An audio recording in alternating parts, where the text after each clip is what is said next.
Hi, everybody. My name is Sarah. My name is Annabelle. And on behalf of CybHER, we are so excited to welcome you to today's podcast with Dr. Ann Cavoukian. Dr. Cavoukian, we are so honored to have you here with us today because you're such an innovator in the field of privacy, and we can't wait to hear more about your accomplishments. Thank you so much. It's very kind of you to invite me, and I look forward to speaking with both of you. Fantastic. So we'll be learning more about her and her accomplishments during this episode. So let's start with her area of expertise. So Annabelle and I are creating the privacy-related content for this year's CybHER Gen Cyber Camp. And since we're teaching students privacy essentially in our own words, we'd like to hear your definition of privacy. Of course. And privacy is not about having something to hide. It drives me crazy when people say that. Well, if you have nothing to hide, you have nothing to fear. Are you kidding me? That could have been the motto of the Stasi police in the Third Reich. No, privacy is all about control. It's about personal control relating to the uses of your personal data, to whom you wish to have it disclosed, how you wish to have it used. That has to be under your control because it's your information. Other people may have custody and control of your personal information, but it belongs to you. So you should have the say as to its permissible uses, etc. Because you see, context is key, absolutely essential. Certain information to some individuals may not be significant at all, while to others it may be extremely sensitive and they wish to have it protected. Only the individual, the data subject, knows the context associated with their data. So they have to be the ones who decide as to its uses. The Germans have a wonderful term for this called informational self-determination. It should be the individual who determines the fate of his or her personal information. I love that. That is a great quote. I like that too. I mean, it really just does depend on the individual because some people, like you said, might find something more valuable than someone else. Now, a little bit of background about your career and what you've done throughout the many years. I was just reading up on it, and you've done so many things, and we wouldn't be able to cover all of it. But one notable thing that throughout your career, you were appointed as the Information Privacy Commissioner for Ontario, Canada. And you've served many years, 17 years, 3 terms. Now, can you tell us a little bit about what does an Information and Privacy Commissioner do? Well, you know, it is unusual that I had that position to begin with because I'm not a lawyer. I'm a psychologist. That's why I did my PhDs in psychology and the law. But it was a very different approach that I brought to the Privacy Commissioner's office, which traditionally was very legally oriented. You apply the privacy laws, the Freedom of Information Protection of Privacy Act, and you ensure that it's followed in the event that there are any data breaches, etc. And of course, that's very valuable, but I wanted a new approach to add to that. I wanted to be proactive. I wanted to prevent the privacy harms from arising, not just resolving them after the fact. So I created what's called Privacy by Design. And I created that literally at my kitchen table over 3 nights because I wanted to bring this model of prevention, much like a medical model of prevention. And it took a while to get my lawyers in the office, you know, on side because it was very different from what they traditionally do. But then once they got it and they saw that it was only intended to complement regulatory compliance, not replace it, you do both, then they were totally on side. And we led with Privacy by Design and had such great success with it. In 2010, it was unanimously passed as an international standard by the International Assembly of Privacy Commissioners and Data Protection Authorities. And that was a huge vote of confidence. And then, as I'm sure you know, in 2018, when the new law came into effect in the European Union, the General Data Protection Regulation, they included my Privacy by Design framework and privacy as the default, which is the second of 7 foundational principles of Privacy by Design. They included that in the law. So, I mean, it has just taken off. It's been translated into 40 languages, and we've had great success with it, which just thrills me to no end. But what I loved about being Privacy Commissioner, and I was Commissioner for 3 terms, I was the only Commissioner who lasted that long. I loved using the stick instead of the carrot, so to speak. I had order-making power, which was the stick. using the carrot instead of the stick. The stick was I had order making power. I could order government departments to do what I was telling them to do after a data breach, etc. Very strong powers. But I rarely used them because I preferred the carrot. The carrot was, I want to work with you to informally resolve this problem, this complaint, this data breach, whatever. Let's find a solution together. And that was far more effective because once the organization joins you in trying to resolve the problem, then whatever solution you come up with, they're really going to be wedded to, and they're going to try very hard to make it work effectively. Whereas with an order, I could order them to take certain actions and they'd be required to with respect to that particular issue. But that wouldn't necessarily apply to other situations and be used broadly. So I always preferred the carrot, working informally to resolve the problem with the organization involved. So I had a great time. It was a wonderful three terms, and I really enjoyed it, of course. Now, throughout the years, you mentioned how you were working with different organizations and individuals. What kind of challenges came along with being just in that position, being the Information Privacy Commissioner? What challenges did you run into? It's really interesting. Whenever I would meet with an organization or a private sector entity, we also had PHIPA, the Personal Health Information Protection Act. So we had oversight over medical institutions and doctors' offices, etc. Whenever I would first meet with a group, they were always very polite, but steel-faced and not thrilled to have me there. And I would always say to them, give me 10 minutes. I want to show you how protecting your customer's privacy or your patient's privacy, whoever, will actually enhance your operations dramatically. I was always into the win-win. It's not privacy versus data utility or privacy versus security. It has to be privacy and. So I always said, look, I want to throw out the zero-sum model of either or, win-lose. No, I want positive sum, 2 positive gains at the same time. And when they heard that, then they lit up and they go, oh, you also want to advance our interests? I said, of course we do. Because otherwise your customers, your patients, whoever, they're not going to be well served. We have to do both. And once they heard that, they were totally on side, and it changed the dialogue completely. It was that's probably the most important thing, is getting rid of the zero-sum either-or model. I hate that model. And believe it or not, the Canadian Marketing Association invite me to give a keynote at their annual conference every year. And I always start by saying, I'm sure I'm the least popular speaker here today. And fortunately, they laugh and they say, no, but we know we got to hear what you have to say. Because my approach has always been, privacy is not anti-marketing. It's pro-choice. Give people the ability to choose how to have their information used and to whom they wish to have it disclosed. Then you're in the driver's seat. And so that gave me a lot of luck with the organizations I dealt with. They came on side and then we worked together as opposed to being opposing forces. When I was in graduate school at the University of Toronto many years ago, doing my PhD, one of my professors, Anatole Rappaport, he was the father of game theory. He created game theory with the whole zero-sum thing. And I always fawned over him. He was amazing. But I, being the eternal optimist, I always preferred positive sum to zero sum. I wanted multiple positive gains, win-win, instead of win-lose. And I used to say, Professor Rappaport, why do people, embrace zero sum so readily instead of the much more beneficial positive sum? And he said, Anne, it's simple. It's the lazy man's way out. It's much easier to have positive win in one area and forget about the other areas.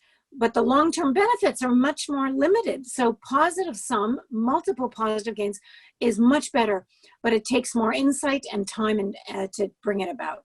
So I always tell people, avoid the lazy man's way out, get rid of zero sum and do positive sum. Awesome. Now, you first started as the Information Privacy Commissioner of Ontario over 20 years ago. And within the past few years, states in the US have added similar positions, similar to what you were doing. Now, why do you think that was? It's so important to have an independent body who engages in oversight to make sure the privacy laws are being followed. Otherwise, you're not going to have any leverage. You're not going to have any traction. And so the model we had here in Canada was privacy commissioners are independent. So I didn't report to the government of the day. I reported to the Legislative Assembly, which consisted of all political parties. And that was, thank God for that. Otherwise, if I'd reported to the government of the day, I would have been fired on day 2 because, you know, you're finding against them, data breaches, etc. So I had the good fortune of being independent.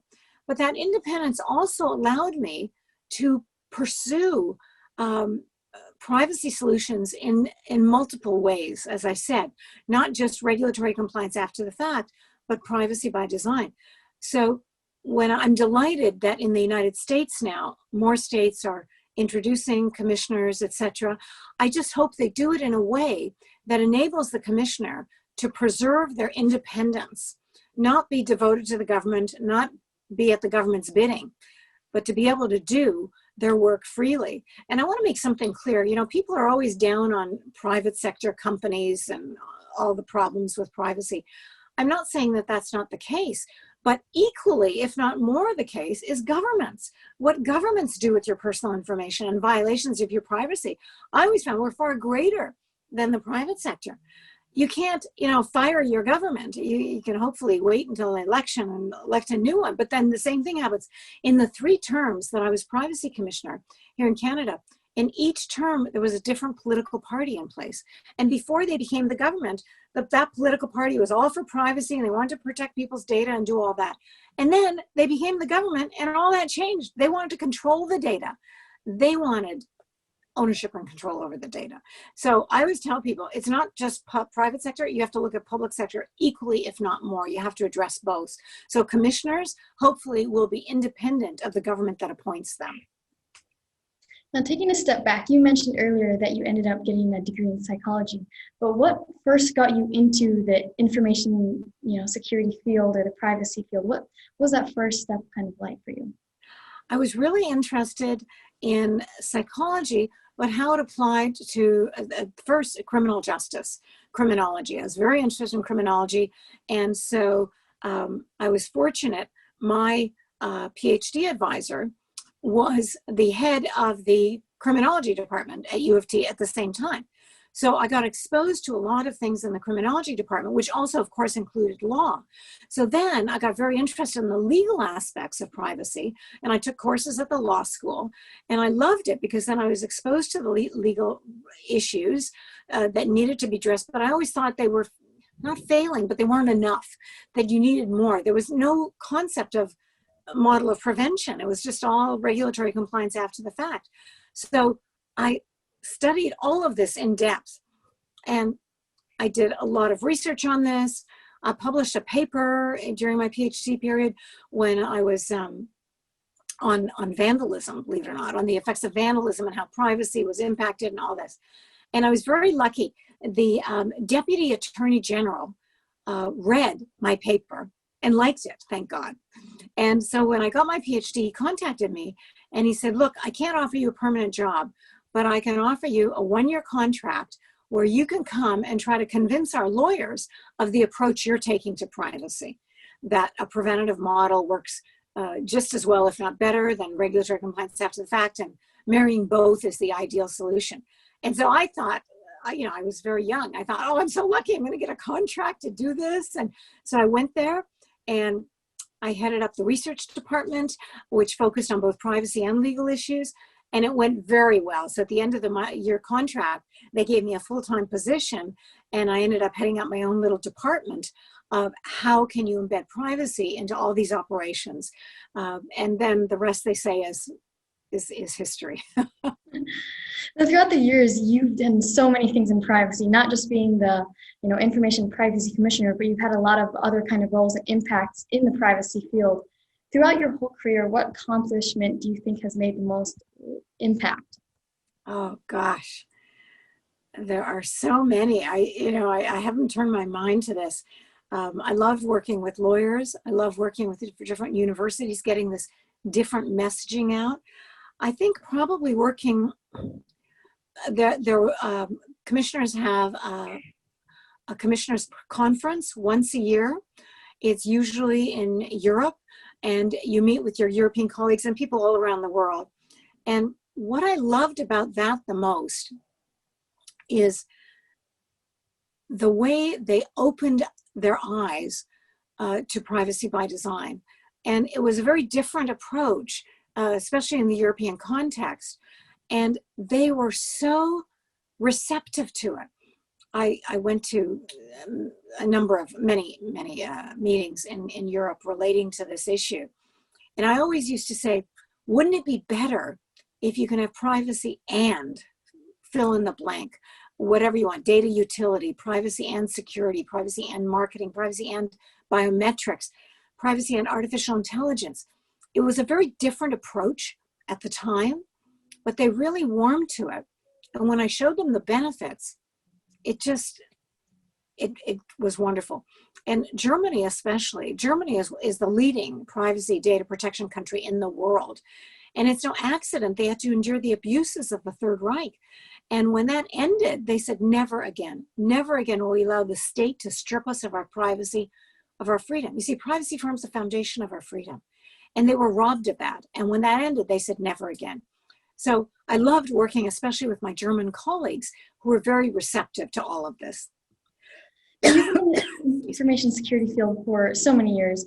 What has been your experience with being a female in this field, and how have you seen it change throughout the years? I can tell you, in the first 10, 15 years, there were no females at the table. I didn't feel isolated or anything. I welcomed the opportunity to do it. But you have to be very strong in terms of not being concerned that there are no other women there. And that has slowly started to change, as you know. But even last year, I remember I went to a meeting here, 12 people, I'm the only woman. It makes no sense. Brilliant women in this area. You have to be, dare I say it, very firm and make your presence known. I was always very polite with everyone, but I didn't just, quietly sit at the table. I expressed my views. And that's what I always tell people. The advantages that women have is we're very good at developing social relations with our colleagues. And I love that because, if you meet me, I'm very social. I love that. And what that has enabled me to do for the over 20 years I've been in this business is anytime I need to contact someone from my past and I reach out to them, they're there like that. I'm doing some work with Microsoft now, and they wanted to meet with various commissioners around the world to tell them about this amazing work they're doing on decentralized identity, where you can have your identity under the individual's control in a decentralized manner, residing perhaps in a secure enclave in the cloud or whatever, but the individual would retain complete control over this, which is brilliant. I love it. And there's now a decentralized identity foundation and everything. So I was working with Microsoft, and they said, can you connect us with various commissioners' offices? We want to tell them about the work we're doing. And I said, I'll certainly do my best. I mean, I haven't been a commissioner for a while, but I do my best. So I reached out to many countries around the world. Every single country I reached out to, they said, of course, we will connect you with our current commissioner. We'll introduce you. I mean, the beauty of being able to preserve social relations like that is that anytime you need it, they'll be there for you. And the same for me. Commissioners reach out to me and ask me for certain things. I always say yes, of course, and introduce them to my colleagues. So that's the advantage, I think, of being a woman. We're really good at social relations and preserving all this. We just have to ensure that we do that and have our presence in terms of our knowledge firmly at the table. So inspiring. Thank you so much. So during your time as Privacy Commissioner, you, as you mentioned, created Privacy by Design, which is a concept about making privacy a priority and implementing it so that it benefits both the individual and the business. So what made this philosophy so innovative at the time that you were creating it? And was there a specific light bulb moment that really gave you the idea to run with it? As I said, because I had a very different approach that I brought to the commissioner's office, coming from psychology, what I noticed in the first couple of months at the office, well, I knew we have a very strong legal department, etc., is that everything was viewed as black and white. It's good or it's bad. It complies with the law. It doesn't. And what I always noticed were all the nuances, that efforts were being made in a particular situation to comply with the law, but they didn't quite make it 100%. And the reason they failed to make it 100% was perhaps under those conditions, it was untenable, the requirements being held, etc. So my approach, especially at the beginning, was one of nuance. And how can we get the highest degree of privacy while also ensuring that it will prevail well into the future? With me, it wasn't a one-off. It wasn't just, this is the case, we got to win, we got to do whatever, apply Section 29, Sub 2, Part A, and that's it. No, that only addresses this particular finite situation. What about all the future ones that are going to arise? And we know they're going to arise, and similar problems.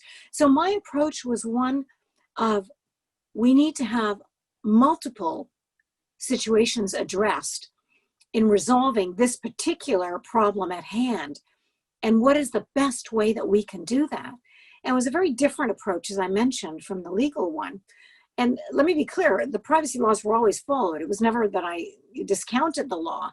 I just wanted to complement the law with this privacy by design model of prevention, where on a go-forward basis, we could avoid the recurrence of this particular problem by embedding privacy protective measures into policies, your operations, bake it into the code. I was very big into adding privacy to all of the coding being done. I mean, the computers are running the world. You got to make sure you can bake privacy into the code. And that was a foreign concept at the beginning, especially with the legal community. So it took a little convincing, but I think we've made great strides, and that was the origins of it. That's so amazing. So when you learned that your work was going to be used in such a large scale format, not only as the gold standard for information for privacy commissioners around the world, but also it being one of the main documents quoted in GDPR, how did that feel? Oh, I can't tell you how that felt. I mean, 20 years later, it's 2020, and we did this in the early 2000s.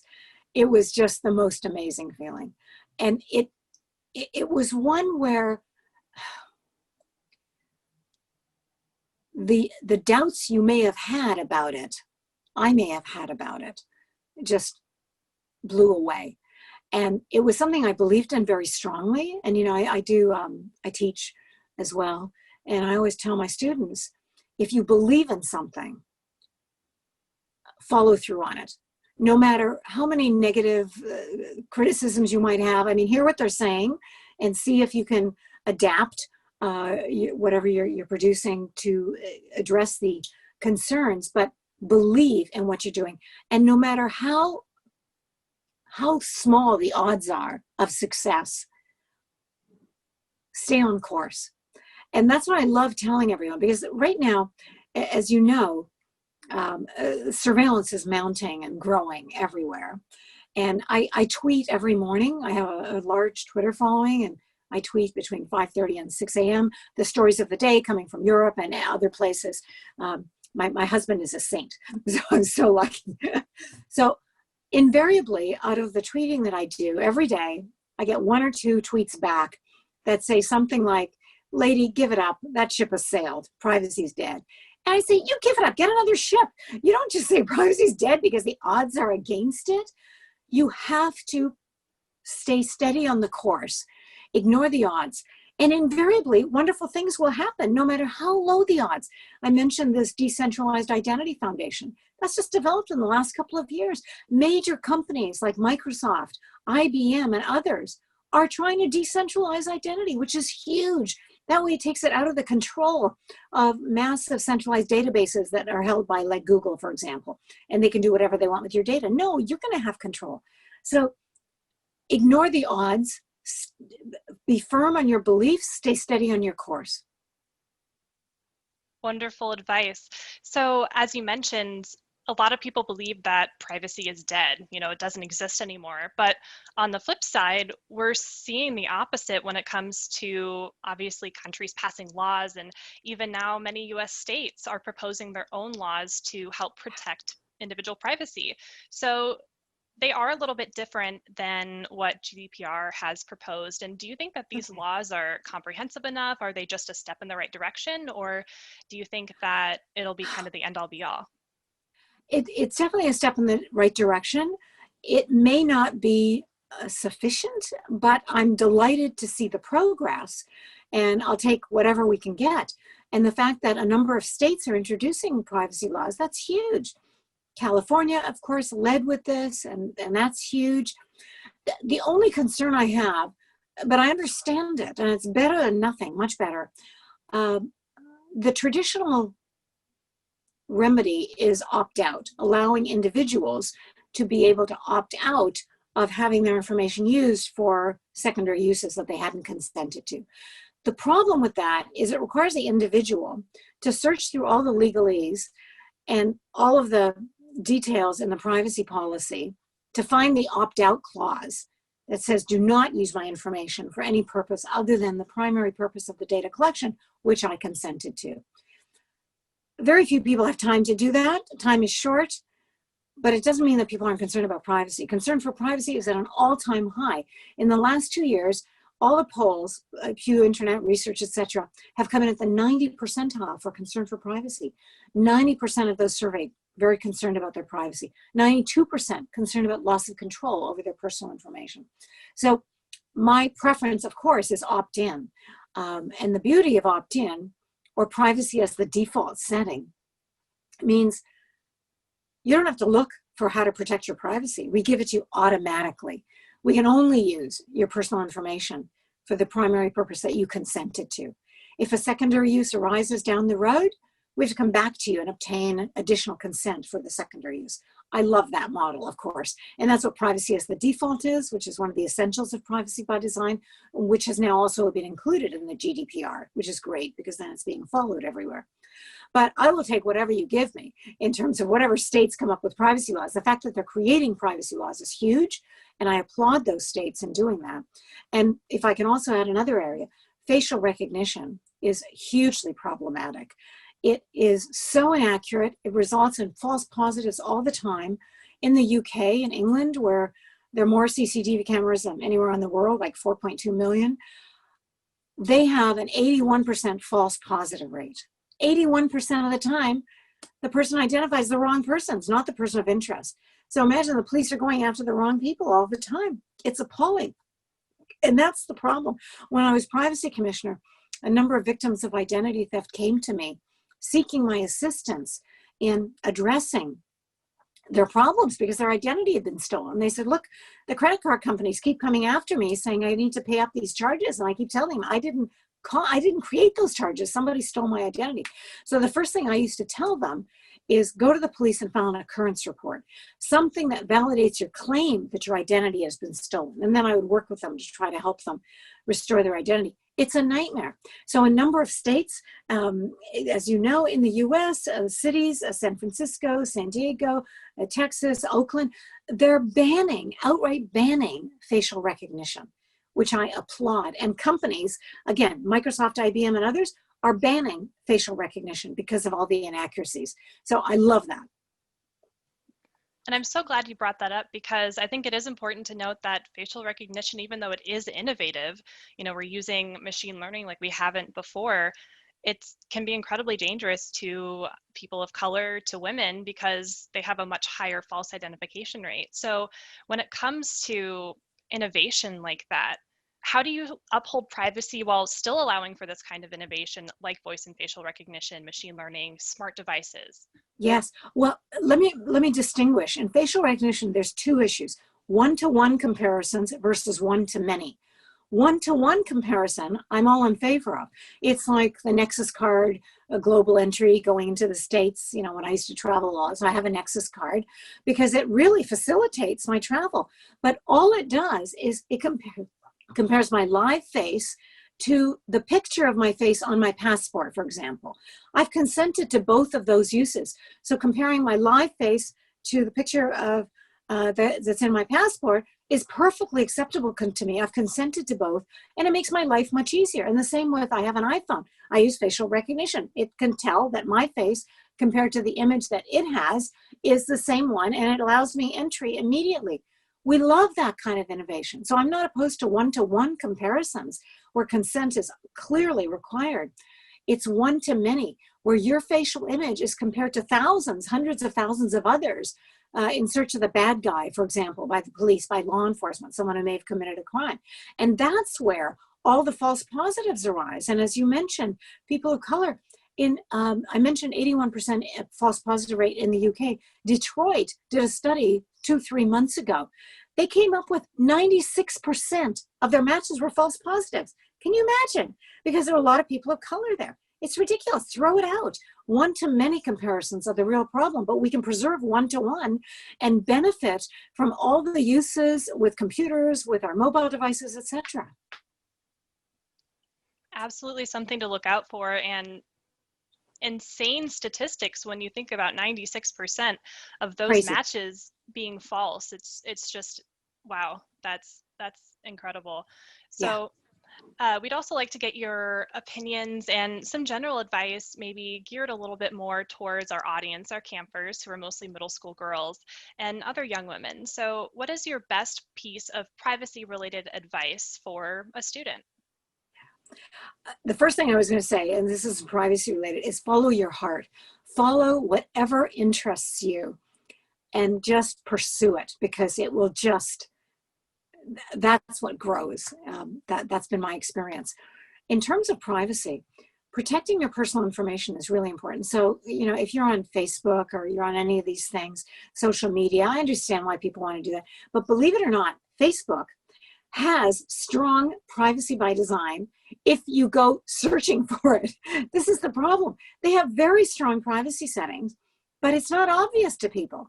So I tell all my friends who are on Facebook, go search for the privacy by design protections that are there and implement them so that only you and whoever you want can access your Facebook profile and your page. The last thing you want, I'm sure you've heard about Clearview AI, this company that stole, they literally slurped 3.3 billion facial images from Facebook and other social media. And then they had that huge database and they sold it. They're selling it to law enforcement, to the police. Oh my God. And all the false positives. Oh, it's a nightmare. So make sure whatever social media you're on protects your privacy. And they have the means of doing that, but you've got to go search for it. It's not privacy that's the default. It's not false, you know, you've got to go hunting for it, but it's there. And the reason you want to do that, you know, you're young, you're going to have a full life ahead of you. You don't know the ways in which your information might be compromised in the future in the wrong hands. So take some measures now to protect your identity online and then enjoy.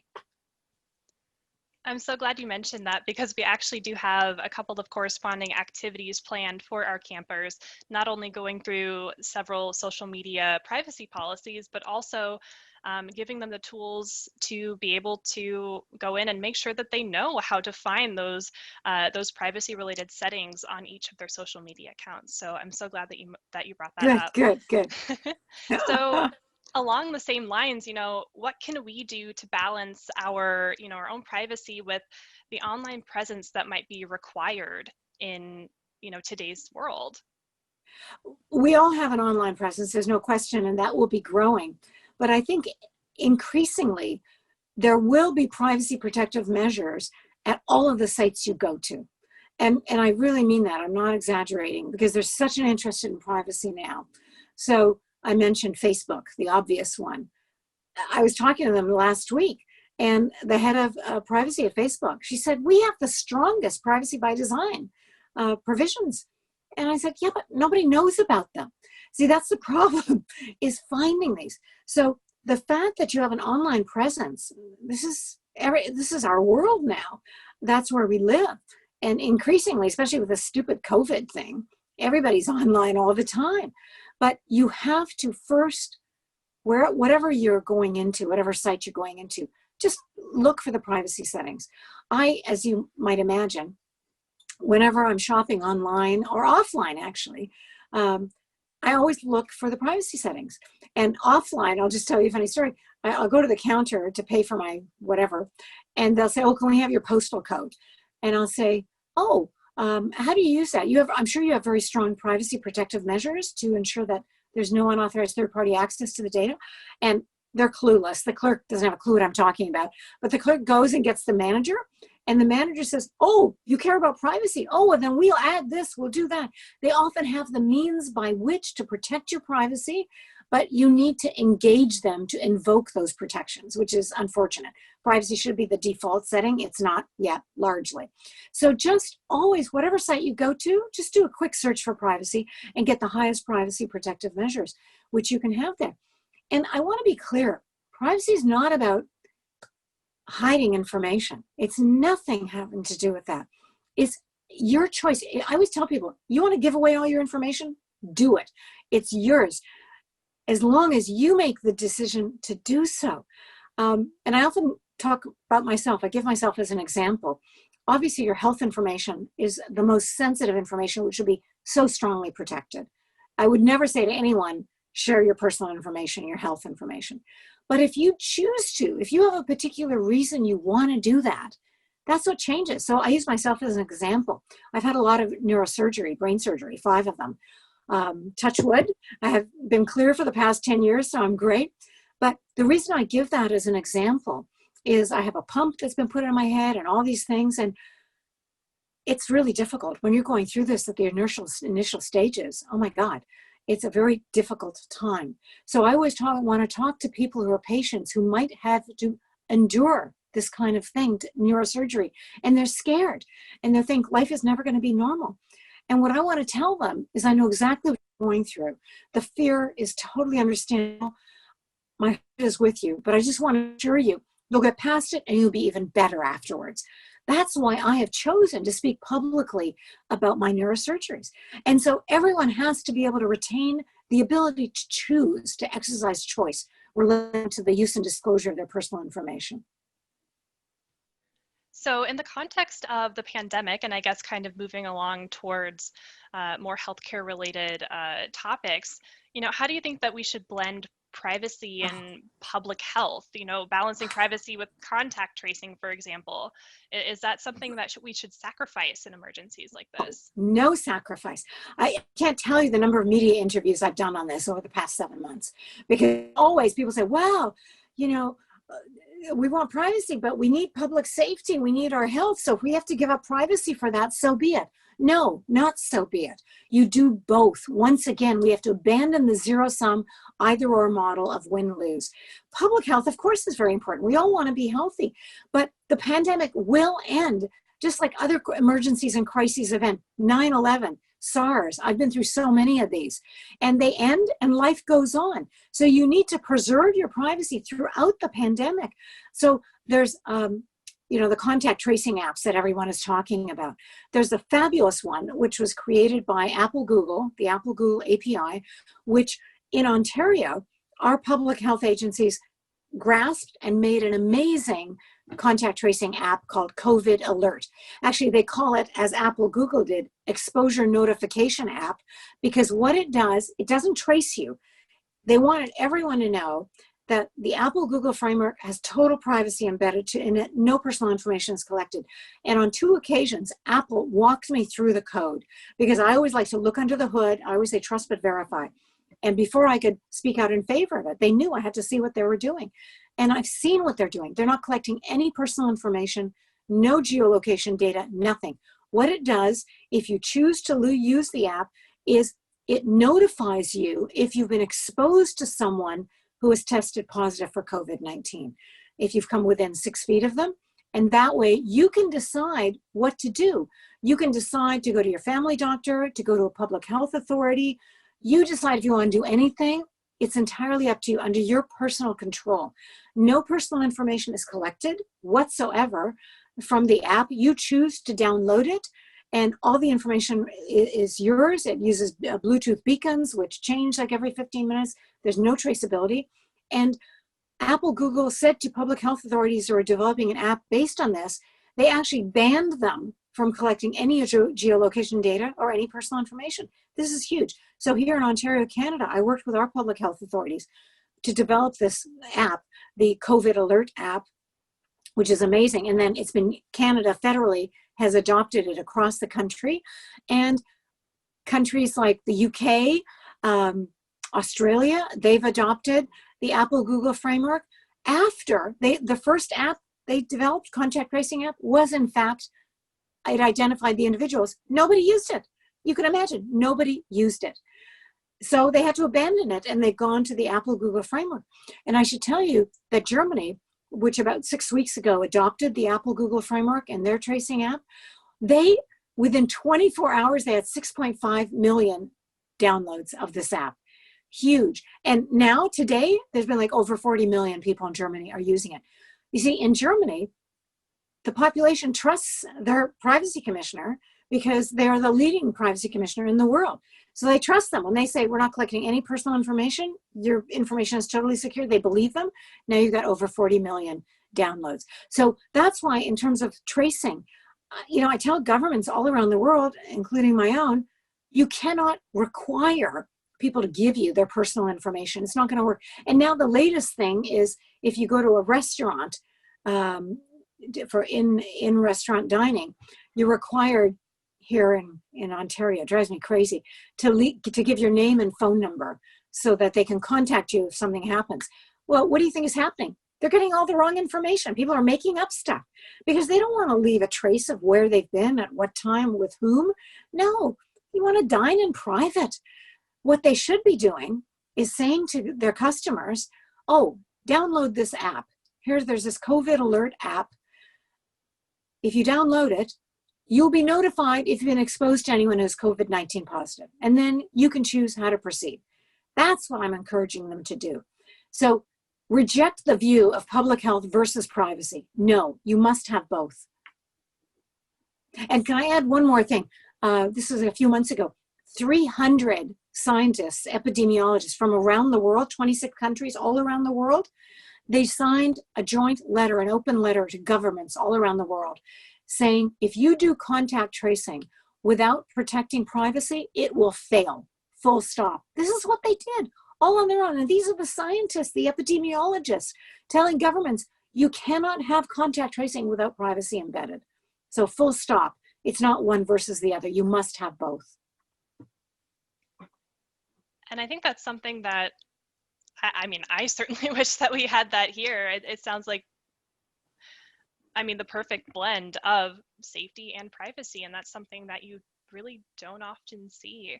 So thank you so much for your time today, Dr. Cavoukian. It's such an honor to have you not only speak to us, but speak to all of our campers that are going to be joining us in just about a month now. So, wonderful. Oh, thank you for inviting me.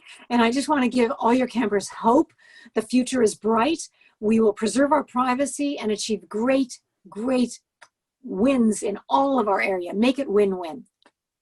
Great. Thank you so much again. And of course, we are so honored to have you here. My pleasure. Thank you.